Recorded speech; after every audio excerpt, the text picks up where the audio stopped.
Hello, thank you for joining me. I'm astrologer Patrick Arundell. Today I'm going to do a deep dive on the Capricorn new moon of the 13th of January 2021 at 5 a.m. Universal Central Time. Now I'm going to explore the new moon itself and the characteristics of a Capricorn new moon, but also explore the wider wheel of that event when that exactly occurs to see how other planetary positions are informing the next month too. Now, if you're new to my channel, I'd be honoured if you'd subscribe. Please click or tap on the bell notification symbol. And also I'd like to briefly tell you about my special offer personal horoscope package. You can get your year ahead forecast and your character analysis totally based on your time, date and place of birth. Get 30% off and gain searing insights as to what the coming months will hold for you. Please see the link beneath this video. Now I'm going to explore the birth chart of this event, but I'm also then going to give a prediction for each of the 12 zodiac signs from Aries through to Pisces. I will timestamp these as well if you're shorter on time, but of course you may want to check out the zodiac sign for a partner, friend or family member. So if you see the image on the screen, we have the sun and the moon coming together in Capricorn at 23 degrees, but just beyond their conjunction, we also have Pluto, the planet of change. Now, if we think back a year ago to the rather giant collection of energy which occurred in the sign of Capricorn, hasn't the sky changed since then? You can see from the wheel that we now have a clustering or a stellium of energy in the sign of Aquarius. Now that includes the ruler of Capricorn, Saturn, the primary ruler of a Capricorn, so where it's dignified, and then of course Saturn is the co-ruler of Aquarius, but alongside it we have Jupiter and also Mercury. So haven't things changed?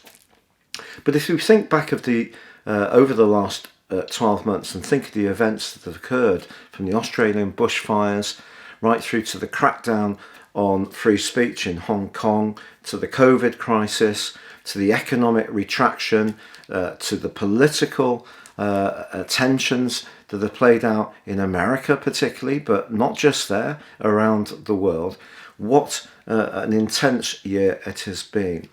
So I feel that this new moon, embracing Pluto, is asking us to make the best of Capricorn energy. And Capricorn energy is very much to do with diligence. It's to do with steadfastness. It's to do with application. It's to do with sticking at things when the going gets tough. It's also about self-discipline. It can be about setting boundaries. It can be about limitations, and it can be quite cold and strict. For sure, it does have its downsides because, of course, that rulership of Saturn. But that combination between Pluto, which is about transformation, and the sun and the moon, and we have to say the moon is it is at its weakest point in its journey. So the moon governs the sign of Cancer. So the new moon in Capricorn is the least positive of all the new moons, because here, of course, it's afflicted. But Pluto in the mix adds a greater degree of intensity. So the characteristics of Capricorn that I spoke of before, that are all very positive, can be tempered with looking at the world in that colder, more detached, firmer and sometimes more traditional way. It's not so much about being progressive, it's more about maintaining the status quo. So with all those planets now gathering in the sign of Aquarius, we have got a kind of cultural shift going on between the way it has been for very, very many years, particularly around money and traditional power and old industries. And we've got the newer tech industries coming through, automation, robotics, artificial intelligence, through the sign of Aquarius, which is very forward thinking and very detached, partly from the co-rulership of the sign of Uranus. But Saturn is also, of course, the co-ruler of Aquarius, as I said before. So here, what Saturn does is embrace those traditions of the sign of Capricorn and realises that keeping some of those more stabilising factors is actually a very positive thing. So the old saying would be not to throw the baby out with the bathwater. So in other words, we need to take the best of Capricorn but combine it with the more progressive energies of Aquarius. But what makes that a bit tricky in terms of this chart is that Mars and Uranus, which you can see back on the screen, are in the sign of Taurus, and they're in a right angle with the clustering of energy in the sign of Aquarius. And both Taurus and Aquarius are fixed signs. That means they're resistant to change, which I know is quite ironic, particularly with Aquarius, because people often think that Aquarius people are very future orientated, but I think there is that very firm duality between wanting to maintain patterns and rather established ways of doing things, habits if you like. In a person's own situation, Aquarius people rather like what they know. So there's a paradox there between this side of them that can actually identify growing trends and popularity of particular cultural shifts.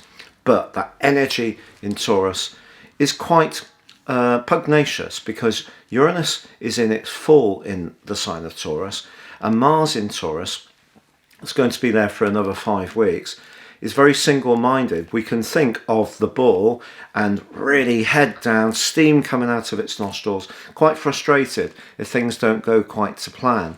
And I think we have a kind of conflict of energies between the potential to make the best of how it has been through that Capricorn new moon, embracing the new trends of Aquarius, but the resistance that comes from the traditionality that also is part of Taurus. So this is all creating some tensions. And also you can see on the screen that the North Node, which is almost like the cultural direction of travel, is in the 7th house of this chart. So our relationships, and that's squaring with Neptune, the planet of dreams, in the 3rd house of everyday communications. So I still think there's an enormous amount of distortion of facts. It's very hard to get real solid information. There's so many people that have an agenda about promoting their view of situations. Whether it's based on actual facts is another matter. So that distortion feeds into creating a sense of disorientation. Also, the ascendant of this particular chart is in the free-spirited sign of Sagittarius. It's actually forging a great link with Mercury in Aquarius. And Mercury in Aquarius is exalted from the second 10 degrees, the second decan. It's not quite there yet, but I think what Mercury in Aquarius does is encourage us to step back and review things in a very cool and logical way, to embrace the air that is part of the sign of Aquarius. So that ascendant in its sextile to Mercury is very positive. What's perhaps less positive is the ascendant is in a quincunx, a 150 degree angle with Uranus. And I think what we're all being asked to do is compromise on our personal freedom. The sign of Sagittarius is about freedom. The sign of Aquarius is about freedom. The sign of Capricorn is very much about the orthodox. It's about top level management. It's about government. So we are at this present time seeing governments impose stricter and stricter regulations because of COVID, because they feel that will protect people. But then there are going to be people who have civil rights concerns feeling that that's not the right way to go, that although COVID's terrible and there is loss, which is awful, that people have a right to freely assemble, to move around, and we have to accept that, you know, we're not all forever and there are going to be some threats to our existence. So those tussles, those freedom of speech, freedom of rights, and a general pushback against authority, I do feel that they're going to dominate the first 7 months of this year, because Saturn and Uranus, the two rulers of Aquarius, are themselves going to be in conflict for the whole of that time. My personal view is that COVID will come much more under control from about the 1st of July. Mainly when Jupiter returns to the sign of Aquarius. I feel that when it goes into Pisces from mid-May for 3.5 months, I do feel that that will be the start of things getting better. partly because Jupiter, of course, rules or co-rules Pisces, and even though it will be in retrograde for much of that time, I think generally that's going to be starting to clear the way for an improvement. Now, of course, Aquarius energy is very much about us as a collective, but in terms of this chart, if we think of solar sign astrology, the cluster of energy in the sign of Aquarius is in the second house, which is asking us to think afresh about our resources, but also about our values. So I think this new moon represents an opportunity to see physical change in the way we approach our lives, but the change with Pluto can often be very, very deep within us. And the thing I'd say to you about Pluto, although it's got a very frightening reputation, if we resist the changes that Pluto wants us to embrace, it just makes it harder for us. And sometimes when changes are forced upon us, even if we don't want them, with the passage of time, we realise that actually it was good for us. And somehow or another, Pluto was activating some part of our deeper subconscious that we weren't aware of at that time. So, a new way of looking at resources, consumption, our finances, our values, of considering nature, the environment much more carefully through the energy in Taurus, and coming together in a collective to deal with these very difficult circumstances that we are facing, but in a way where people don't feel that they're losing their rights. And of course, that's the type of rather tricky scenario that governments have to weigh up, and leaders have to try and get right. And of course, sometimes it's very difficult to get exactly right, especially with something like a pandemic. Now, please stay with me because I'm going to go through each of the zodiac signs from Aries through to Pisces to give you your zodiac sign insights. So Aries, for you, broadly, I think that this new moon is about ambition, it's about status, your role in life. But it's saying to you, just having goals is not enough. You actually have to have the contacts, the network, or the strategy to reach those goals. And just going for a goal just because it materially feels good is actually going to be a bit of an empty victory for you. So if you seize the moment and get a win, especially around your finances with Uranus and Mars in your second house, whilst that may give you a short-term buzz, if it's something that's done in a way which cuts corners, isn't good for your relationships, leaves you a little bit queasy about your values, think again. So when it comes to goal setting, I think it's the way you get to your goals which is so important at the moment, not just achieving those goals. Now, Taurus, for you, we have the combination of this new moon and Pluto in your sector of growth, expansion, adventure, travel, just at a time when those things are rather difficult to actually do. But the cluster of energy in the sign of Aquarius is about your role in life. So if you are thinking about training, relocating, moving the base of your existence, it's probably because you're wanting a new kind of existence in the world at large, not just in your immediate environment. But if anything is fettering you, stopping you from being a free spirit, the combination of Mars and Uranus in your sign is going to see you be mighty rebellious at this current time. Now, Gemini, with the North Node in your sign, squaring up with Neptune in your 10th house of career, you cannot be too idealistic about money or about how you're going to earn a living. And with Pluto and the Sun in your 8th house, something may be making way. This may be a trend that's been building up now for about a year and a half, 2 years. And that may in itself seem very scary and perhaps even a little bit tricky. But what you're being given by that cluster of energy in your sister air sign of Aquarius is the tools to use your intellect and your ability to soak up knowledge and to communicate well with people to find new sources of income. But also the other thing that can change radically for you at this time is where you're most invested in terms of your emotions. So this could be a time when you might want to break away from a relationship which no longer serves your purpose. And whilst you may feel it's a tough decision to make, Pluto, remember, if we try to resist it, it can make it worse. On the other hand, if you're footloose and fancy free, the chances are you'll be much more attracted to someone now who's got a really bright mind, and it could be someone from a distance, from a very different background to you. Now, Cancer, this new moon occurs in your sector of relating, so that's fabulous. The last couple of years have held some very valuable lessons around relationships, and you may have had some tussles over that time. Not everybody may necessarily see things the same as ourselves, and generally you're somebody who would prefer to avoid confrontation, but sometimes you will stand in your power. And of course the last 6 months of 2020, first week nearly of 21, well, Mars was in your 10th house, which was giving you a push to be much more assertive about the things that you really believed in. But I think it's important now to realise that if you push too hard, you could break something, but maybe you're ready for that break, because with the cluster of energy in your sector of endings as well as beginnings, where you don't feel really invested may be where you want to move on. Now, Leo, of course, this new moon's in your 6th house, which is all about obligations, responsibilities, health, fitness, diet, attention to detail, precision, all the things that you've been really grappling with over the last couple of years.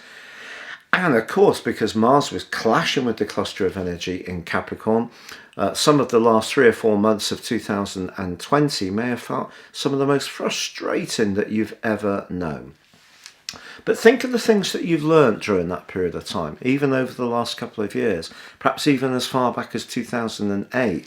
You know what you need, the components you need to make your life work in an efficient manner, in a way that perhaps you didn't know before. And even if some of that stuff's a bit boring, not particularly sexy, knowing what those core needs are has been important to your welfare. So if you set yourself a New Year's resolution and it has wavered a little bit, this new moon can give you the spark to re-embrace with it. But I think the big picture here is about relationships. So if you have a relationship and there are tensions, it could be about the domestic scene, or it could be about little issues which just seem to be niggling in a way that they perhaps haven't in the past. Now, Virgo, well, this new moon is in the most glorious part of your scope, your 5th house, which is about self-expression, artistry, creativity, joys, children. Setting your intention around those areas is a smart thing to do.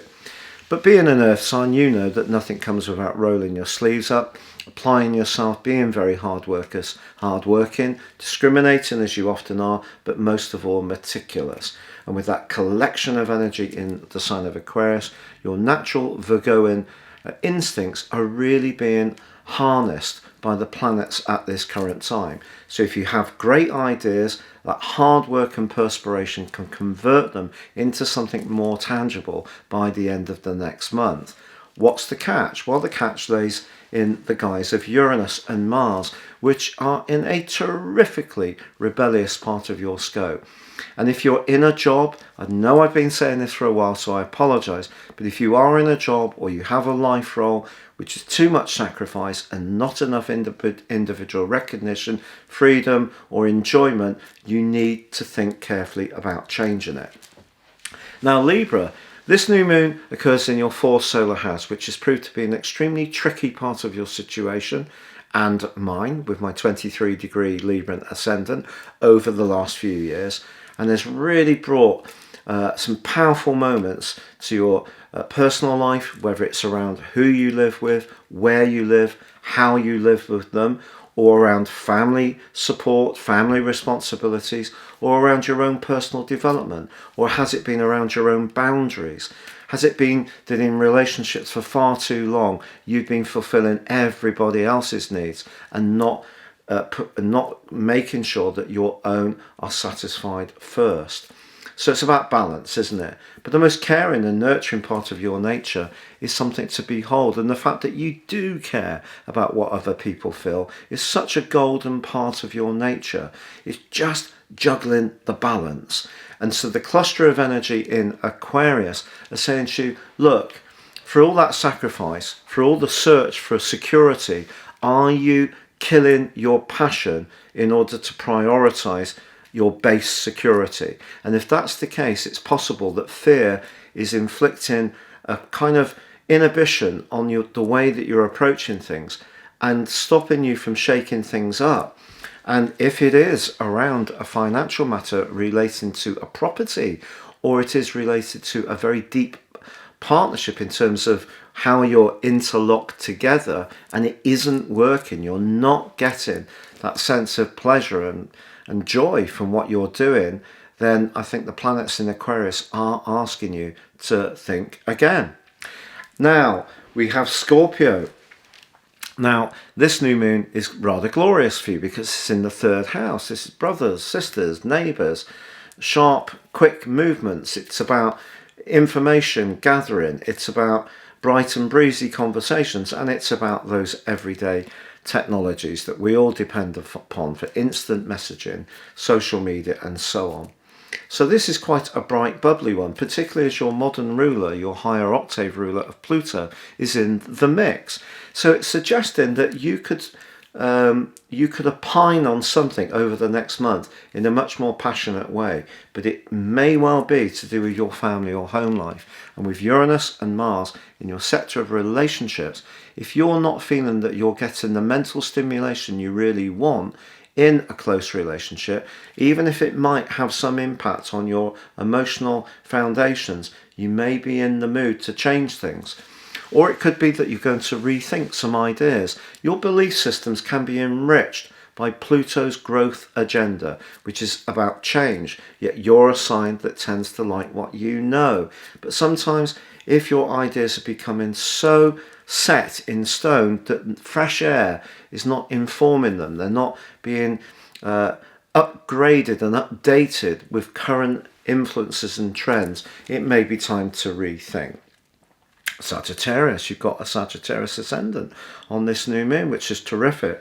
And also, if you have gone through the mill when it comes to finances over the last couple of years, and I know a lot of Sagittarius people have, or about how you feel about yourself, this can be a time to reinvigorate your approach to improving your income. If you have been hit by COVID, I think it's possible, but that you may be talking to people as you're listening to this video. You may be having conversations going backwards and forwards with a potential employer, with colleagues, or perhaps putting together your CV, because the collection of energy in the sign of Aquarius can be very good for you, because people can see what an effective communicator you can be. What does Uranus and Mars do in the 6th house? Make you irritable, impatient, and niggly potentially. And tension can be a problem because those two are squaring with the cluster in your 3rd house, which influences your nervous system. So the way to avoid that is don't eat too much, drink too much, make sure you're not too sedentary, get good regular exercise, don't sit at home stewing and getting frustrated. Try to burn off a little bit of excess frustration through some short burst exercise, intense cardio exercise, and that will make you feel a lot better. But I think when it comes to a relationship, you could be feeling a little bit uncertain if you're involved in one, especially if you can never really get to the bottom of how the other person feels. On the other hand, if you're single, there could be someone who is taking your fancy, but if that's the case, it could be through a work or work-a-day situation that you have some kind of chemistry. Capricorn, well, this new moon is all about you and your individuality. You've had a lot of opportunities to grapple with that over the last couple of years, but that long Mars transit through the sign of Aries the last 6 months of last year, first week of this year, has meant that maybe you felt that even when you were trying to do what you felt was right for you, somehow or another it seemed to go against your best interests as far as your emotional life was concerned. I can really relate to that. I think you may be thinking about how you work and how your talent is rewarded in a practical way because of the clustering of energy in your 2nd house, but you still need to try to find more experimental and more exciting ways to express yourself because of Mars and Uranus in the sign of Taurus, your sister Earth sign. So, bit of a staging point for you. I feel that if you seize the moment, you could give yourself some kind of makeover. Not a lot of us can go out and strut our stuff just now, but wouldn't it be nice if you can somehow re-envision your personal presentation? That's a great way to make the most of this new moon. But I think with Pluto in the mix, there's some deep stuff stirring, and I really feel that maybe your outlook around how you earn a living, what you do with your resources, is in a state of flux. That brings us to Aquarius. Well, this new moon occurs in the 12th solar house, the sector that's been causing all the mischief over the last few years. This is rather Pisces-like. 12th house is the end zone of the Zodiac. So it's about reflection. It's about deep consideration. It can be about endings. It can be about hidden enemies. I don't want you to get too worried about that, but it just can be. And also it can be about our psychological health. And if you're one of those Aquarius people who absolutely insist that psychological health is something for wimps, then I think what Pluto here is saying, no, psychological health is something we all have. Sometimes we have optimal psychological health when things are really going for us, and sometimes we don't. And sometimes it gets so that that less than optimum period becomes a much more regular feature, and that's a real challenge. I've experienced that myself a lot. So what we can do as Aquarius people who like things to be logical is not deny the shadow side of our nature, not to deny the bits of ourselves that we find a bit awkward, not to deny ourselves the reality of those relationships that are difficult for us, where we don't feel we can trust people. That's very 12th house energy.